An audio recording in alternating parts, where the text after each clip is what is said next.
Hello, everybody. It is your favorite NBA Yap artist. It is the day after Nico Harrison's firing. Look at the city, man. The city is so lively now. No pun intended. Shout out to Derek Lively. And we got a lot to talk about today. If you guys like this type of content, daily NBA rambles, daily NBA content, leave a like, leave a comment, leave a thumbs up, subscribe. We're well on our way to 10,000 subscribers. Today, we're doing something a little bit different. We're not talking about any of the games last night. Instead, I'm doing a little role play event. I'm doing a little role playing here, guys. What were to happen if I were to take over as the Dallas Mavericks NBA GM? What were the things, what are some of the first steps I would take into making this team truthfully great again and competitors again?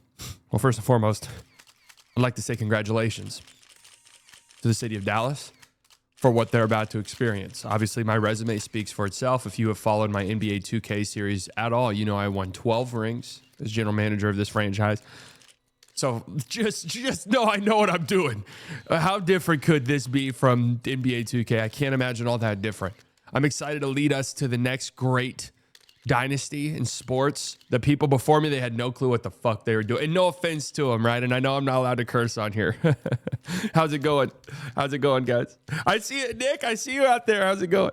I know I'm not allowed to curse up here, but frankly, and it's respect to them, right? I don't want to burn any bridges, but these guys had no clue what the fuck they were doing before.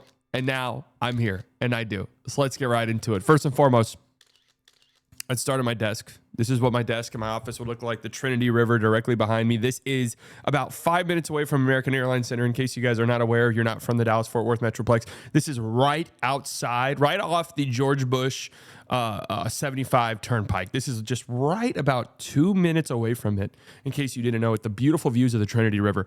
Here's some of the first things I would do. The first person I would want in my office, Patrick Dumont. Hey, Pat, how's it going, man? First and foremost, congratulations. You made the right decision by hiring me.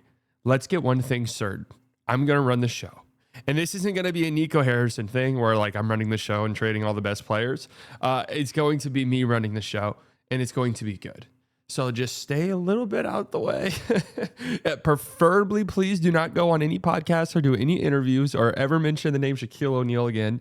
And if you do interviews, please mention Dirk Nowitzki. It's an easy win for you. Okay, it's like the easiest win you could ever possibly have. All right, thank you very much. And please do not have fans with other teams' jerseys sitting courtside next to you, please.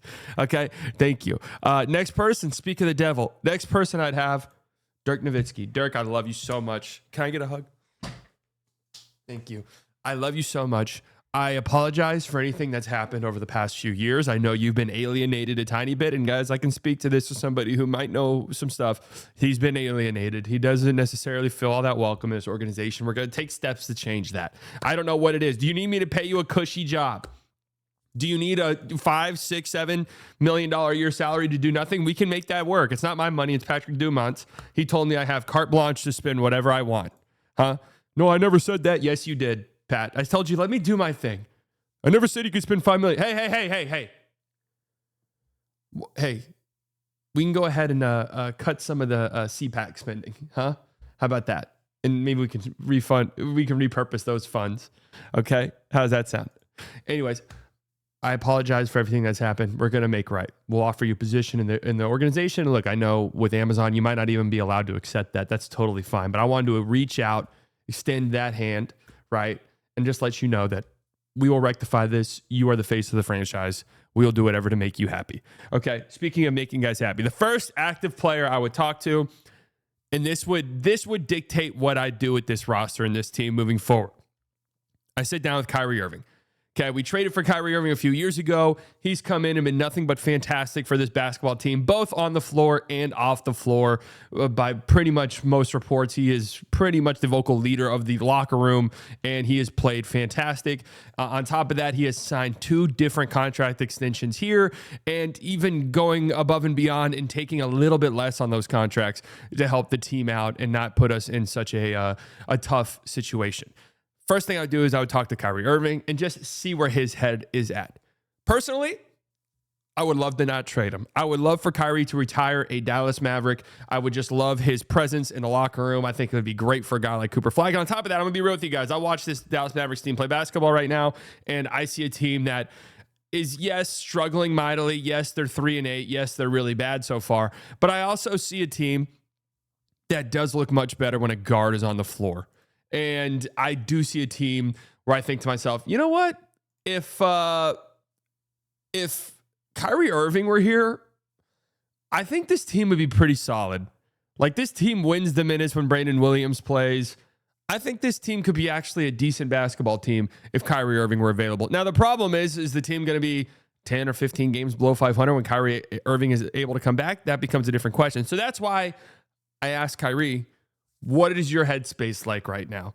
Are you kind of thinking, hey, I'm getting up there in age. I'm coming off of an ACL injury. Truthfully, I don't know how much longer I have left to compete and contend at a high level.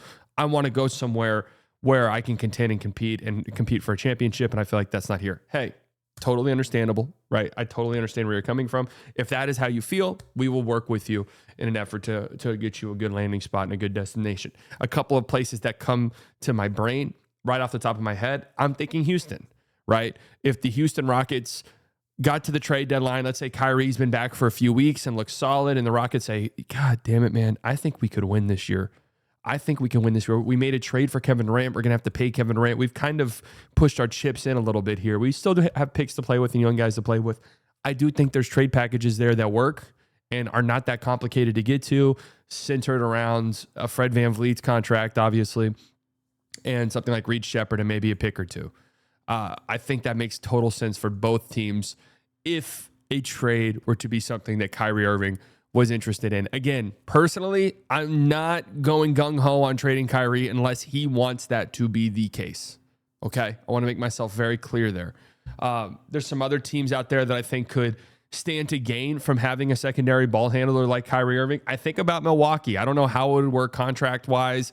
I do think there's avenues to get there, but I don't know what the Mavs are getting in return that makes it all that worth it, right? I do think a team like Detroit, they're first in the Eastern Conference right now. They need some secondary ball handling. Could Kyrie Irving be something that interests them? I'm not entirely sure. But there are teams out there, and I do think Kyrie Irving would have a market. I do think he would have a market.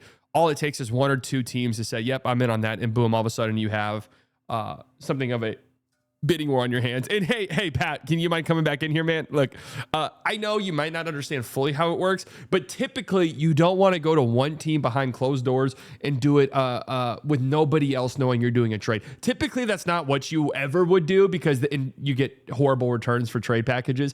So just know I'm never doing that. Just know I'm never doing that, okay? Thank you. Right? Thank you. So anyways, Kyrie, that would be the first conversation I have. Next conversation, this would be an important one. I'm going to sit down with Anthony Davis. I'm going to sit down with Rich Paul. First and foremost, I know what you guys might think. I don't give a fuck what any agent tells me, blah, blah, blah. You should, all right? In this league, and I know you guys don't know, again, I've won 12 championships on NBA 2K. I'm fully aware of this. In this league, you need to have good relationships with agents. This has happened in years past. We hear these stories come out. It's like, well, this agent doesn't like this franchise. And because of that, no player from that agency ever goes there. It's important to have good relationships with agents. So that's why I wouldn't just be gung-ho. Charlotte, yep, you want AD? Cool, you can have them, right? You would have to work with Rich Paul and Anthony Davis. Anthony Davis is contract extension eligible this upcoming summer. I'm sure he wants to get paid. Contrary to popular belief, I know as of right now, he's played in 9 of the 40 games, or whatever the fuck it is, that he's been available for the Dallas Mavericks. I know he's injured right now as of the time that this is being recorded.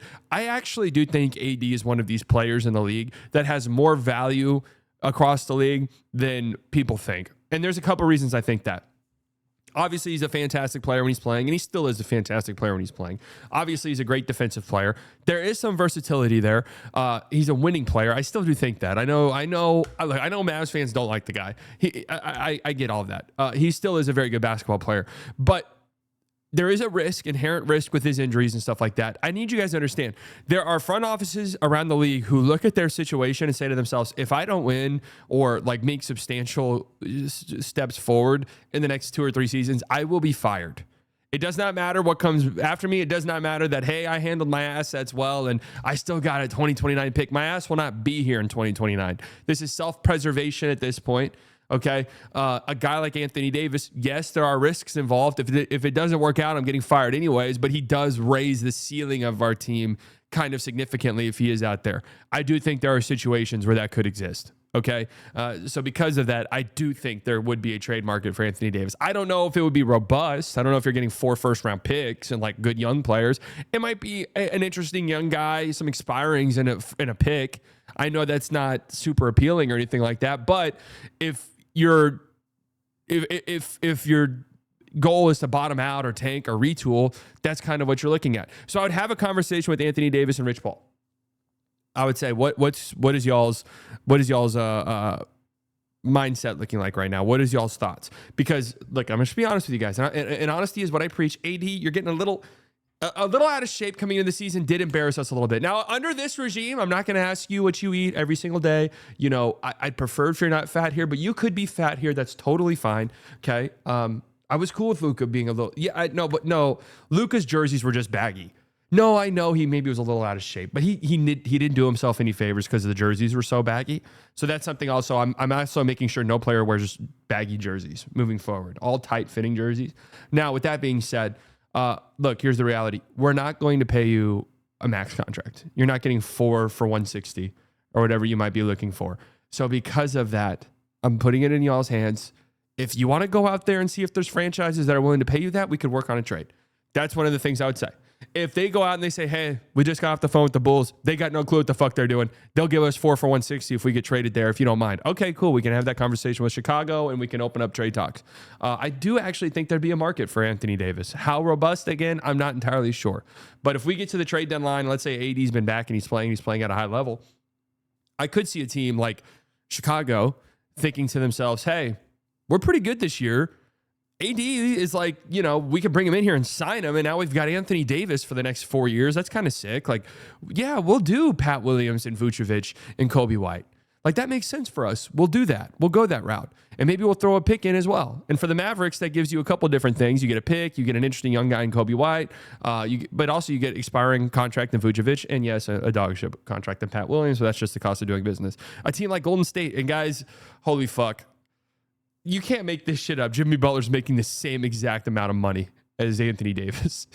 The same exact amount of money. And whatever I think whenever I watch this Golden State team, man, Jimmy just looks a little bit washed and does not look like the answer to their problems. And my God, they need a big. My God, they need a rim protector. My God, they need a rebounder. And it does feel like Anthony Davis would be a pretty clear and obvious fit for this Golden State team. Now, the thing is I tried different iterations of a Warriors trade for AD. It is very difficult to do if it's not just a Jimmy for AD 1-of-1 swap. I tried doing what if Golden State is like, all right, Draymond, it's just not cutting it. Draymond, Kuminga, and whatever. It's very hard to put together the salaries if it's not just a Jimmy 1-of-1 swap. So Jimmy and a pick or two, and now the Mavs have Jimmy Butler. Do I want that? Not really. Not necessarily. I could squint and be like, let's say in this scenario we keep Kyrie Irving. Kyrie Irving, Max Christie, Cooper Flagg, Jimmy Butler, Derek Lively. That's not a terrible team. That's not, there's some grandpaps out there, but that's not a horrible team. Maybe there's a world where you could reroute Jimmy Butler somewhere else. I'm not all that interested in getting in the Jimmy Butler business, but the idea would be if Golden State is desperate enough and they're willing to tap into some future first-round picks, that could be very valuable for you down the line. As Steph retires and AD gets older and Draymond gets older, that could be very, very valuable. And they're handing the keys to the franchise to Brandon Podziemski, guys. Brandon Podziemski. So that's another one. Detroit is a team that I think would have some interest in Anthony Davis. Again, what does that look like? I'm not entirely sure. Some of these asset poor teams that might be looking for the opportunity to strike gold on a player like this at a relatively low value, like Phoenix, although I'm just not sure that's the direction Phoenix wants to go again. The Clippers almost certainly would probably be a little bit interested in something like this. Even a team like New York, a team like Minnesota, all on the table. But that's what I would do. I would work with Rich Paul and Anthony Davis and just see what their mind is. Hey, if they're saying, hey, we don't need 4 for 160, we can talk down a contract. Like, we don't have to go a huge number. Okay, then I'm interested. I'm not just trading AD for fucking scraps. I want to be very clear about that. And if that means not bottoming out this year, that means not bottoming out this year. But from just an asset perspective, in my opinion, it makes no sense for the Mavericks just to go out there and find the first trade for Anthony Davis and just accept it. Like I saw the poo-poo platter Clippers trade that was going around. Bogey, Brooke Lopez, Derek Jones Jr., and John Collins. Yeah, no fucking thanks. Like, no thank you. I'm not interested in that whatsoever. That makes no sense. I'd honestly almost just rather let AD walk than go for something like that. It just makes no sense to me at all. So that's what I would do first and foremost. And then my conversations with both Kyrie and AD would dictate what I do moving forward. Because I do think there's an argument that bottoming out right now doesn't make much sense. Okay? That, hey, this team might just be bad naturally. Let it happen. But also, like, do we really want this to be Coop's introduction to the league? I know it's been an ugly-ass first 11 games, but this team comes back and guys come in and Lively comes back and AD comes back and Kyrie inevitably comes back, this team will be clearly better than what they are right now. Is it worth it just to have Coop in that environment versus the shit show that has been so far and will be if you fire sell guys? I don't know. That's something to think about. But here's not something to think about. Klay Thompson, your ass is getting traded. And I'm sorry it has to go down like this, but it does have to go down like this. Okay, if we do decide that tearing it down and rebuilding is the route we want to go, I'd go in the locker room. I'd say, all right, guys, hey, if any of you want to get traded, line up at my office and we'll hammer it out. And I'd imagine that Klay Thompson's getting up and fucking sprinting to the door. Okay, and I'd say, hey, Coop, no, sit down, dude. You're not involved in this. You can't get traded. Everyone else, though, meet me at the door and we can talk about it. Klay Thompson, to me, is somebody that I would trade tomorrow. And it saddens me. It's nothing against Klay Thompson at all. I'm still happy he came here. I'm happy he picked the Mavericks. He's been bad to start this year. He's a notorious slow starter. It is what it is. But also, I feel like he's just been set up to fail now with Luka leaving. There's just not the playmaking talent on the roster to maximize him. And I do think we could be reaching this like ugly, weird, strange point. And I also do think that there would probably be something of a market out there for Klay Thompson. Again, you're not getting a first-round pick probably. You're not getting an interesting young player, but could you call the Pistons, who need shooting, and see, can we get Karis LeVert and some second-round picks for Klay Thompson? Just kind of restock our second-round pick ammunition so we could go out and make moves along the margins if we need to. Hey, San Antonio, you guys need shooting. Can we do Kelly Olynyk and some second-round picks? Give us some cap flexibility and restock our second-round picks. You guys get some shooting. Hey, Lakers, God forbid, Gabe Vincent, Dalton Connect, second-round pick. I don't know how much I'd like that because Dalton Connect reeks of shit. But you know what? Hey, it's just something. Give us a young player at least. I don't know. I do think there's actually would be a market, believe it or not, for Klay Thompson. Again, it wouldn't be robust, but that's the first thing I'm doing tomorrow. Whether he wants it or not, I'm just being truthful. Like, it just makes total sense. It makes complete and total sense. The first phone call I'm making to a GM, and this would be incredibly important. I'm calling Charlotte, North Carolina. I'm talking to Jeff Peterson. I'm looking at the Mavs future pick situation. And why I would be a little bit hesitant to just full commit to a rebuild is because, yes, the Mavericks do have the access to a 2026 pick. And yeah, long-term, it probably does make some sense to bottom out and try to get a top-end lottery guy from that class to pair alongside Cooper Flagg moving forward. But you owe the Charlotte Hornets a 2027 top 2 protected pick. Your 2028 pick is gone. I believe, what is that? Is that a swap with the Oklahoma City Thunder? Your 2029 pick is going to Brooklyn. San Antonio has a 2030 pick swap from you. So you do have this strange scenario where it's like, well, if we do rebuild, like, we don't have access to our picks, our complete and total control of our picks for the next 4 or 5 drafts. That starts to get complicated. Now, here's what you can do. I'm calling Jeff Peterson and the Hornets. Hey, guys, how's it going? Yes, thank you. Congratulations to me. I know we are the sexiest front office in the league. That is 100% true. Thank you for that comment. Listen, I don't necessarily need my 2027 pick back entirely. Now, if it's possible, let's make it happen. If there's something you guys want from us, just let us know, and we could talk about it. Can we maybe try and get the pick, take the pick from top 2 protected to top 5 protected? Top 7, top 10? Something along those lines. What do you guys need from us? Najee Marshall? What do you guys need from us? Huh? Jaden Hardy? Oh, you don't want him? Nobody wants him? Oh, that's a little fucked up. No, I know. That's a little fucked up, though. But you are right. No, I know. Anything at all? Because that is incredibly important. If the Mavs do full-fledged commit to a rebuild, a tear down, they have to do anything in their power to get these picks back, or at least the 2027 one back, or get the protections strengthened. I don't know how often you even see that happen in a trade. I'm sure it is possible, isn't it? That would be first and foremost the thing that I do, and I think there's avenues for that to happen. I'm sure the Hornets would be interested in one of your bigs if they were on the table. Again, is it like worth it to trade Derek Lively, for instance, for your own pick back in 2027? That seems incredibly underwhelming, right? Incredibly underwhelming. But that would be one of the first phone calls I make, is see how possible is it for us to get, if not full control of our 2027 pick back, at least make it to where, hey, a full-fledged tank job should be pretty safe here in terms of keeping your pick, because it would be a fucking disaster in my opinion. If you end up trying to tear it down and you get like the 10th pick in the 26th draft and you're taking the equivalent of Kasparas Jakushonis, and now you're just praying on your hands and knees every day that this shit works out. That would be a little bit alarming. I'm also talking to Cooper Flagg and Kid. Get both of them in here. Coop, you're the face of the franchise moving forward. Take 20 shots a game. I don't give a fuck. I don't care if you're scared. I don't care if you're trying to get yourself acclimated. You're taking 20 shots a game, and that's the end of it, okay? Jason Kidd, play a point guard next to this guy. It doesn't have to be all game. You can have lineups whenever Cooper Flagg's running point, but for the love of God, just start a point guard moving forward. I don't know if it was a silent protest against Nico Harrison, but his ass is gone. Okay, so play Brandon Williams, play D'Angelo Russell, whoever else we might get along the line, like play them with them. All right, because here's some stats with you. Cooper Flagg, 115 minutes with Brandon Williams so far this season. His per 75 stats, 24 points, 4 assists, 8.5 rebounds on 60% true shooting. Your 18-year-old rookie is putting up that stat line with just a competent guard. With D'Angelo Russell, his true shooting percentage goes up from 49% without him on the floor to 57%. Play this guy with a guard, and he looks much, much, much better. Okay? So much better. So much better. So let's continue that.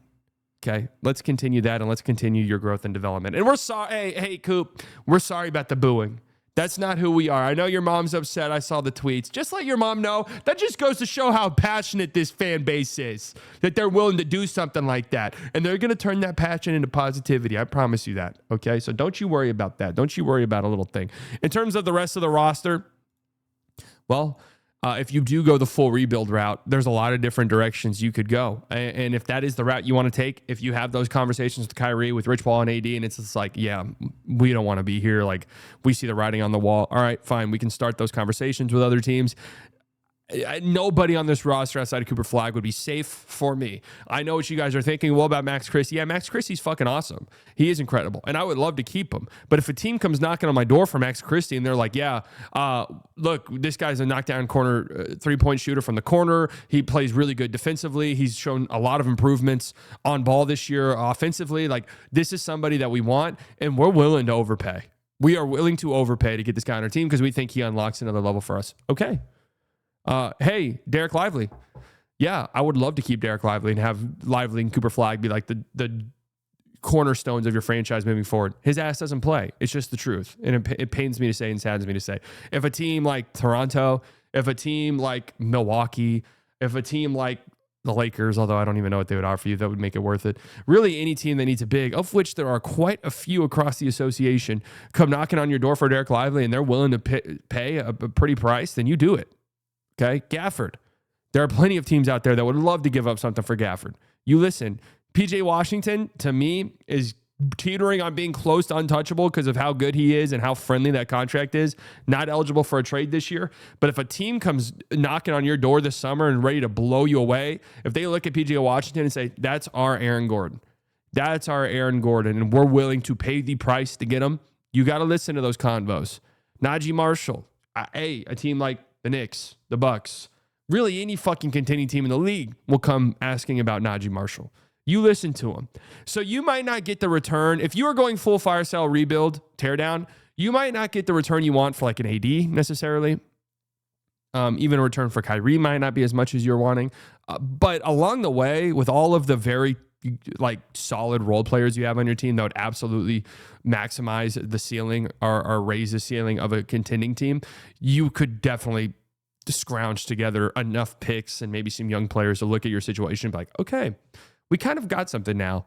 Like, yeah, we're pretty much starting from scratch with Cooper Flagg.